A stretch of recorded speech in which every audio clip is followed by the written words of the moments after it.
we think it's a good deal, and that money has to come from somewhere. The amount of jobs that it's going to create is outstanding.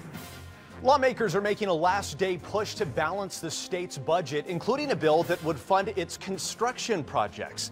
The final hours of the 2017 legislature tops Channel 2 News at 5 o'clock. Hi there, I'm Landon Miller. Kristen is off tonight, and thank you for joining us. Now, that budget bill includes large projects in northern Nevada, like the Veterans Home and a new DMV. Today, that bill passed with a 34-8 vote. We have team coverage of this final day of the legislative session.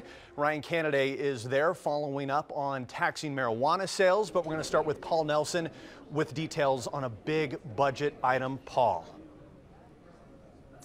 Yeah, Landon, there's still lots of work going on down here. Obviously, most of the big budget bills had already passed, but the big hang-up was on the capital projects bill. That one requires a 2/3 vote because it reapproves a property tax. Now, in the end, it did get those required votes after a compromise.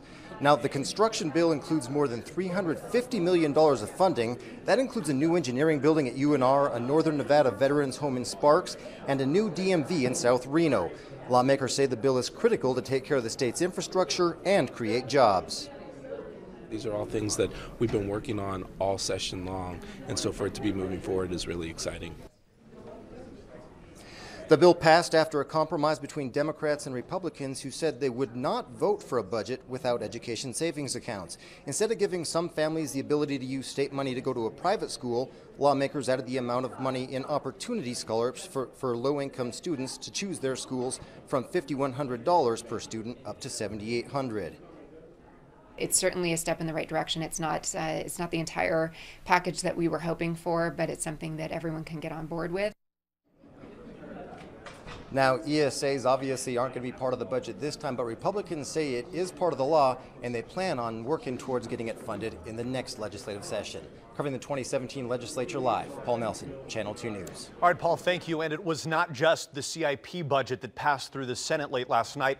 Another bill that we've been keeping a very close eye on is the marijuana excise tax. For that, we sent it to Ryan Canada. And Ryan, this bill has garnered a lot of attention and was having some difficulties in the Senate just last week, huh? Yeah, Landon, Republican senators voted the bill down on Thursday, but it was late last night when legislators revived SB 487 and it passed with a 2/3 majority vote. A 10% excise tax on recreational marijuana finally passed the Senate late Sunday night, but not before lawmakers made some adjustments to the bill. All that changed last night is that money is now going to be directed to the rainy day fund. Gives us a little bit more stability if the revenues come in short. There's still a lot of uncertainty as to the role the federal government's going to play in this. Governor Sandoval had originally suggested that the estimated $60 million in marijuana tax revenue go toward education. But lawmakers say sending that money to the rainy day fund could be better for the state. Well, I was never comfortable with the idea of relying on the use of drugs to fund education in our state. I was never comfortable with that. We are just coming out of a major recession, and during that recession we had to take funds out of the rainy day fund to make sure that government services were operating. So it is the smart thing to do. The bill would also ensure that both medical and recreational marijuana will be taxed the same at the production and cultivation level. But when pot gets to the dispensary, that's when a recreational user will pay 10% more. Once it's actually at the register, then we make sure that medical participants are paying less than recreational participants. That'll make it easier for the growers and the manufacturers to have a streamlined system, and they don't have to keep track of different plants separately. Finding bipartisan support on the recreational marijuana tax Sunday night was not just a win for senators, but also for the marijuana industry, who hopes to support Nevada in any way our elected officials see fit.